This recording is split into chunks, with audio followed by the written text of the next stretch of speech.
and welcome to the last words of wisdom of this course, the day of the exam. So, you've studied hard, you've got a good frame of mind, you've revised, you've worked on your own or in a study group, and now you're ready for the exam, but you're still feeling terrified.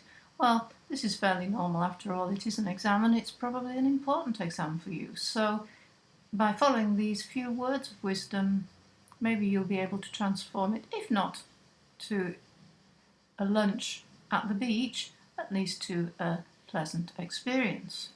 So, first of all, before the exam.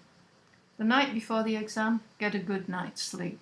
It's very tempting to pull an all-nighter to study just that last bit that you really know might come up and you didn't get time to look at it properly. But resist the temptation because, as we've said before, sleep is really important for your brain, and you need to have a lucid brain to be able to express your ideas in the exam. If you can, take the whole day off before you take the exam. Don't think about it at all. Do something completely different. That will actually allow your brain to work through the things that you've done and put them into some kind of order. And by this time, really, you have done all the study that is going to help you. Before you go, if your exam is in the morning, have breakfast. If it's in the afternoon, have lunch. Don't eat too much, of course, but eat sensibly. You wouldn't leave on a journey without putting fuel in the car, so don't leave to do an important exam without putting nutrients in your body. And this doesn't mean a 6-course meal, but it means eating the things that you need to allow you to work and function. Leave home early, not too early, but early enough to not be worried about being late. Make sure you have everything you need with you. This is the words of experience because I once arrived at an exam with an ID card that had expired, and there's nothing worse than doing this whole process and arriving at the exam and not having the documents you need. This is what happens when you panic or when you're stressed. So again, take the time to make sure you've got everything you need with you. Arrive at the exam centre a few minutes early, 5-10 minutes early.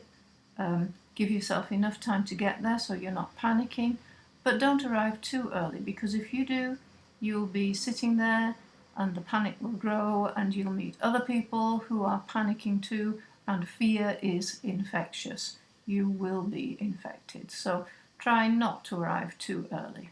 Okay, so we're at the exam centre, we're ready to go. In the exam, if it's a written exam, sit somewhere where you feel comfortable. I took one exam quite recently in a horrible building, but the building had beautiful views of the mountains, so if you can find a window and you can sit near it without being distracted, you can occasionally look out and remind yourself that there's a lot in this world beyond the 4 walls of the exam, and it can be quite calming. Make sure that your phone, etc., is switched off, or any kind of equipment that's likely to have a beeper or a ringtone that might interfere. Breathe deeply and remind yourself of your beliefs. This may seem an obvious thing to do, but sometimes when we're anxious, breathing can become very shallow. Take a few deep breaths and that will calm your mind immediately. Just 10 deep breaths can help. And remind yourself of your beliefs that you've had all the way through this. This is important, you can pass it, you've studied it, you understand it, so go for it. Of course you've still got a feeling of tingling in your hands and in your head, but some adrenaline is normal and good. You're in a stressful situation and this will help you to get through it. It will actually stimulate you to express your ideas. Some adrenaline is normal and good, not too much. Once you start writing, the beginning is usually a bit difficult, but once you start, just concentrate on expressing your ideas, and hopefully before too long you'll be so involved in the task that you're doing that you won't be panicking anymore. It's as well to do what you can do best first. If something is easier than other things, do that first.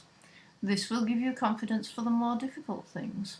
And sometimes it even gives you information that you can use later on as well. Remember to respect the timing, by which I mean what we were saying in the revision phase. If you are doing a 2-hour exam and you know that there are 4 sections and the first section is worth 25% of the marks, then spend half an hour on it. No more, no less.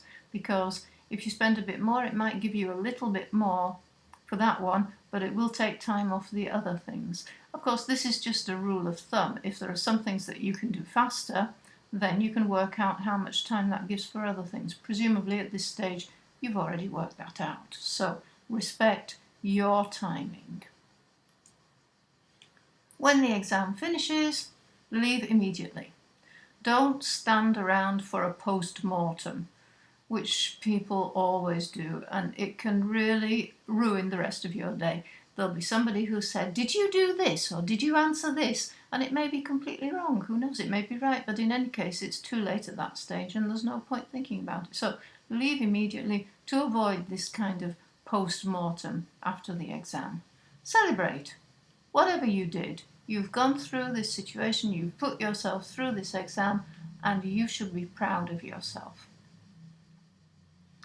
And then, a few weeks later, come the results. And the results may be positive, in which case celebrate again. The results may be negative, and negative results can have really bad effect on your self-esteem. Failure is a horrible thing, and your initial reaction may be saying, "Oh, I'm no good at this, I'm not going to do it again." But stop and think, is that true?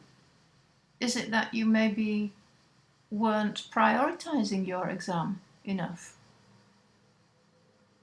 Try to take the time to analyse what went wrong and learn from that, because this can be one of the most important, useful lessons that you can learn. And the next time, do it again and really go for bust. So, good luck to everyone. I've enjoyed spending this time with you, and I hope that you've learned something from my lessons. Bye.